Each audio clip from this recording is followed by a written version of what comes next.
Praise the Lord. Welcome to daily promise. అనుదిన వాగ్దానానికి మీ అందరికీ ఆహ్వానం.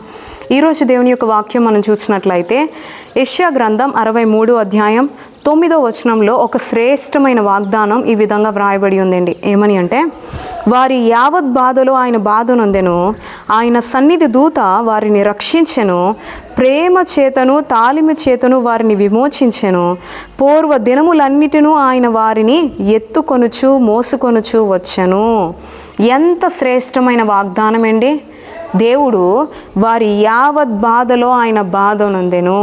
ఈరోజు నువ్వు ఏ బాధ పొందుతున్నావో నీ యావత్ బాధలో ప్రభు నిన్ను బట్టి కూడా, నీ బాధను బట్టి కూడా ఆయన బాధ నొందుతున్నాడు అన్న విషయాన్ని నువ్వు గమనించాలి. ఈరోజు నీ కష్టాన్ని బట్టి నువ్వు కష్టపడితే, నువ్వు బాధ నొందితే నీ చుట్టూ ఉన్న వారైతే సంతోషిస్తున్నారేమో. నువ్వేమో బాధతో ఏడుస్తూ ఉంటే నీ చుట్టూ ఉన్నవారందరూ నవ్వుతున్నారేమో.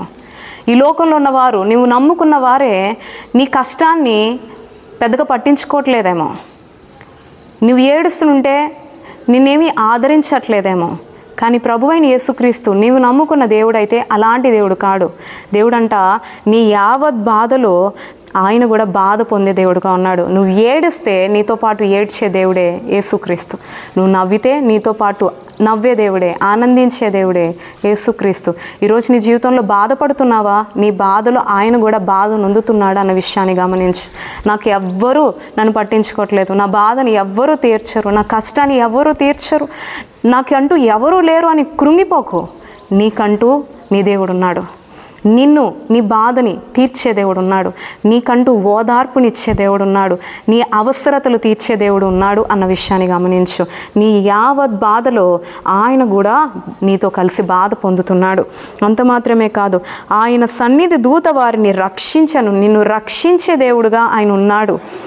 ప్రేమ చేతను తాలిమి చేతను నిన్ను విమోచిస్తానంటున్నాడు. ప్రేమతో తాలిమితో నిన్ను విడిపిస్తాడు. నీ సమస్యల్లో నుండి, నీకున్న చిక్కుల్లో నుండి, నీకున్న అవసరతల్లో నుండి, నీ బంధకాల్లో నుండి ప్రభువే నిన్ను విడిపిస్తాడు. ఆయన గొప్ప విమోచకుడు. అందుకే యోబు భక్తుడు కష్టంలో, చిక్కుల్లో కూడా ఏమంటాడో తెలుసా? నా విమోచకుడు సజీవుడు అంటున్నాడు. నిజమే, నేను సేవిస్తున్న దేవుడు సజీవుడైన విమోచకుడు. ఆయన నిన్ను విడిపిస్తానంటున్నాడు. నీ కష్టాలు కొంతకాలమే, నీకున్న బాధ కొంతకాలమే. దేవుడు అంట ప్రేమ చేత తాలిమి చేత నిన్ను విమోచిస్తానంటున్నాడు. ఇంకేమంటున్నాడో తెలుసా? పూర్వ దినములన్నిటినూ ఆయన వారిని ఎత్తుకొనుచు మోసుకొనుచు వచ్చాను. నువ్వు అనుకుంటున్నావు నేనే ఆ యొక్క భారాన్ని మోసేసుకున్నాను, ఇంతకాలం నా కష్టాన్ని నేనే నా హృదయంలో నా భారం పెట్టేసుకుంటూ నేనే నడుస్తూ వచ్చాను అని అనుకుంటున్నావు. కాదు. పూర్వ దినములన్నిటినూ ఆయనే నిన్ను ఎత్తుకొని మోసుకొనుచు వచ్చాడంట. మోసుకొనుచు వచ్చాడు. నీ భారాన్ని ఆయన కూడా మోస్తూ ఉన్నాడు. నీ కష్టాన్ని తీరుస్తాడు, నిన్ను రక్షిస్తాడు, నీ కష్టాన్ని విడిపించి నేను గొప్ప చేయడానికి ప్రభు సిద్ధంగా ఉన్నాడు అన్న విషయాన్ని గమనించి ప్రభు యందు నమ్మిక ఉంచు. ప్రభువును బట్టి ధైర్యపడు, ప్రభు మీద ఆనుకో.